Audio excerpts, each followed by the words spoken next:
I want to discuss with you this afternoon why you're going to fail to have a great career. I'm an economist. I do dismal. End of the day, it's ready for dismal remarks. I only want to talk to those of you who want a great career. I know some of you have already decided you want a good career. You're going to fail too, because goodness, you're all cheery about failing. Canadian group, undoubtedly. Those trying to have good careers are going to fail because really good jobs are now disappearing. There are great jobs and great careers, and then there are the high workload, high stress, blood-sucking, soul-destroying kinds of jobs, and practically nothing in between. So the people looking for good jobs are going to fail. I want to talk about those looking for great jobs, great careers, and why you're going to fail. First reason is that no matter how many times people tell you, if you want a great career, you have to pursue your passion, you have to pursue your dreams, you have to pursue the greatest fascination in your life. You hear it again and again, and then you decide not to do it. It doesn't matter how many times you download Stephen Jay's Stanford commencement address, you still look at it and decide not to do it. I'm not quite sure why you decide not to do it. You're too lazy to do it, it's too hard, you're afraid if you look for your passion and don't find it, you'll feel like you're an idiot. So then you make excuses about why you're not going to look for your passion. And they are excuses, ladies and gentlemen. We're going to go through a whole long list. Your creativity and thinking of excuses not to do what you really need to do if you want to have a great career. So for example, one of your great excuses is, well, great careers are really and truly, for most people, just a matter of luck. So I'm going to stand around, I'm going to try to be lucky, and if I'm lucky, I'll have a great career. If not, I'll have a good career. But a good career is an impossibility, so that's not going to work. Then your other excuse is, yes, there are special people who pursue their passions, but they are geniuses. They are Stephen Jay. I'm not a genius. When I was 5, I thought I was a genius, but my professors have beaten that idea out of my head long since. And now I know I am completely competent. Now you see, if this was 1950, being completely competent, that would have given you a great career. But guess what? This is almost 2012, and saying to the world, I am totally, completely competent, is damning yourself with the faintest of praise. And then, of course, another excuse. Well, I would do this, but, well, after all, I'm not weird. Everybody knows that people who pursue their passions are somewhat obsessive, a little strange. Okay, you know, a fine line between madness and genius. I'm not weird. I've read Stephen Jay's biography. Oh my goodness, I'm not that person. I am nice. I am normal. I'm a nice, normal person, and nice, normal people don't have passion.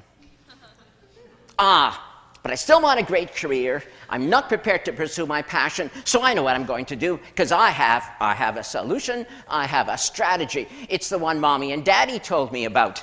Mommy and Daddy told me that if I worked hard, I'd have a good career.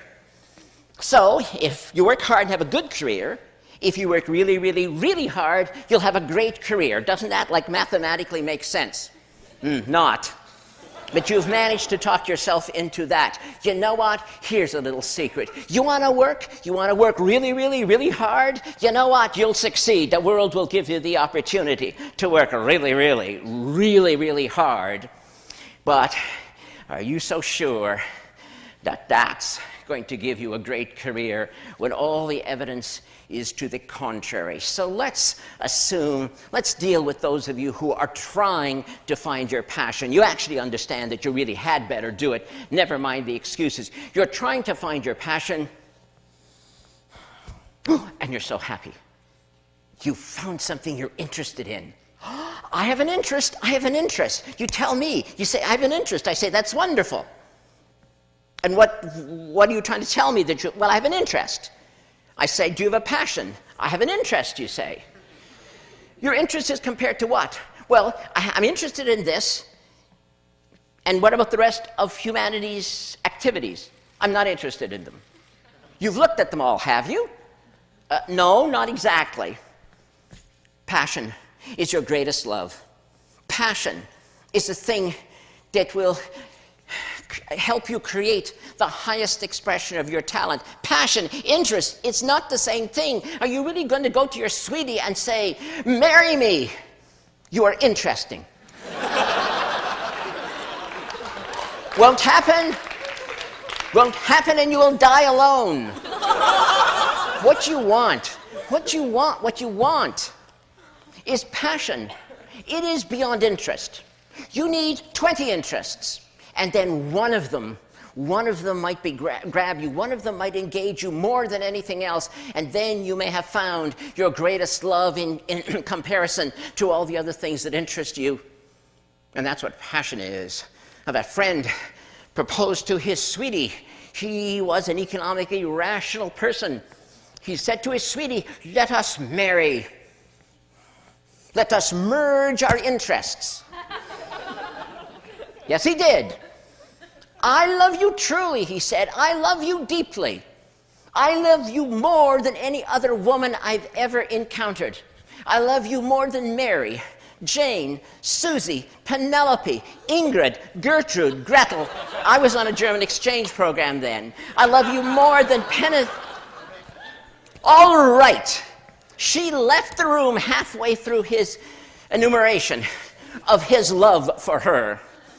After he got over his surprise at being, turned down, he concluded he'd had a narrow escape from marrying an irrational person.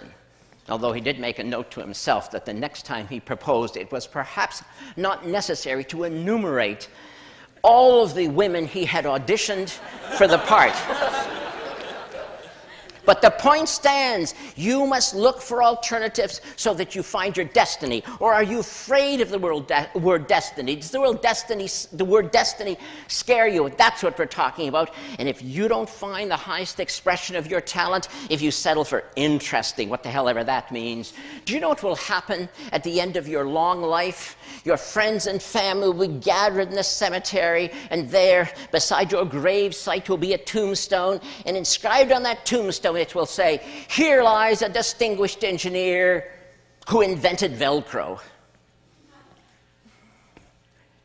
But what that tombstone should have said in an alternative lifetime, what it should have said if it was your highest expression of talent, was, here lies the last Nobel laureate in physics, who formulated the grand unified field theory and demonstrated the practicality of warp drive.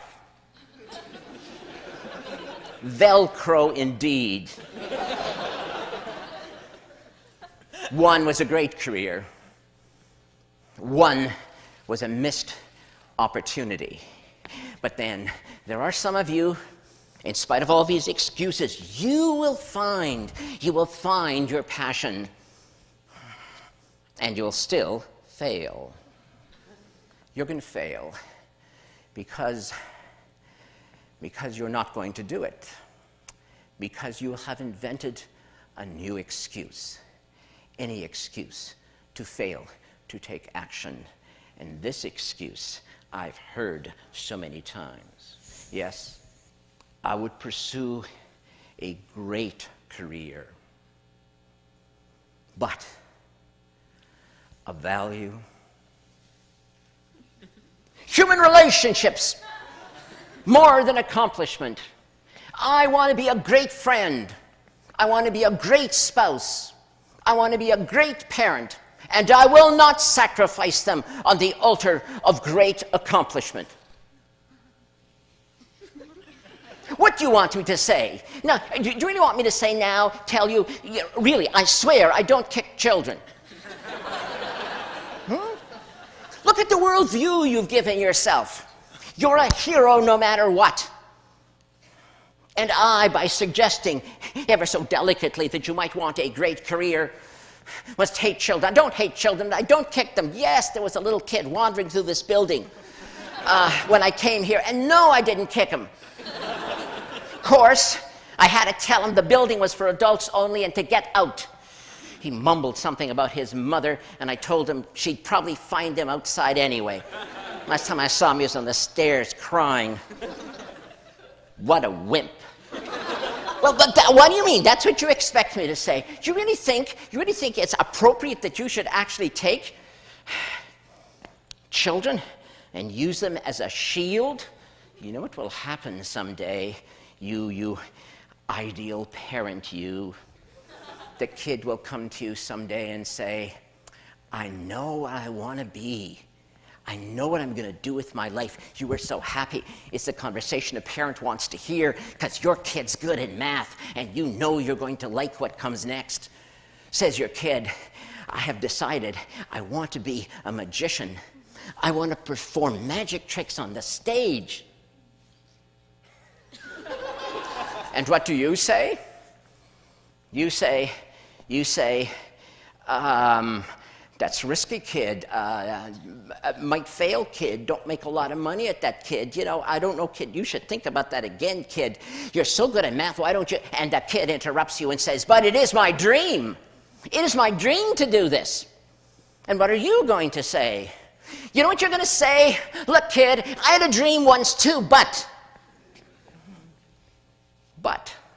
So how are you going to finish the sentence with your but? But. I had a dream too once, kid, but I was afraid to pursue it. Or are you going to tell him this? I had a dream once, kid,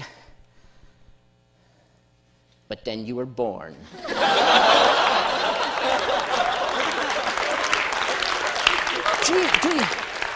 Do you really want to use your family? Do you really ever want to look at your spouse and your kid and see your jailers?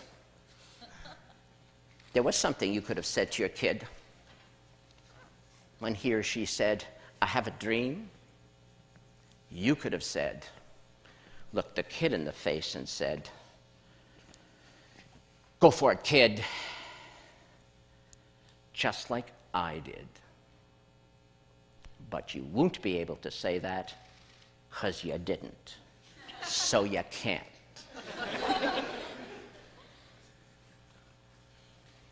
And so the sins of the parents are visited on the poor children. Why will you seek refuge in human relationships as your excuse not to find and pursue your passion? You know why. In your heart of hearts, you know why, and I'm being deadly serious. You know why you would get all warm and fuzzy and wrap yourself up in human relationships. It is because you are. You know what you are. You are afraid to pursue your passion. You're afraid to look ridiculous. You're afraid to try. You're afraid you may fail. Great friend. Great spouse, great parent, great career. Is that not a package? Is that not who you are? How can you be one without the other? But you are afraid. And that's why you are not going to have a great career. Unless that most evocative of all English words, unless. But the unless word is also attached to that other most terrifying phrase. If only I had, if only I had, if you ever have that thought ricocheting in your brain, it will hurt a lot. So those are the many reasons why you're going to fail to have a great career. Unless.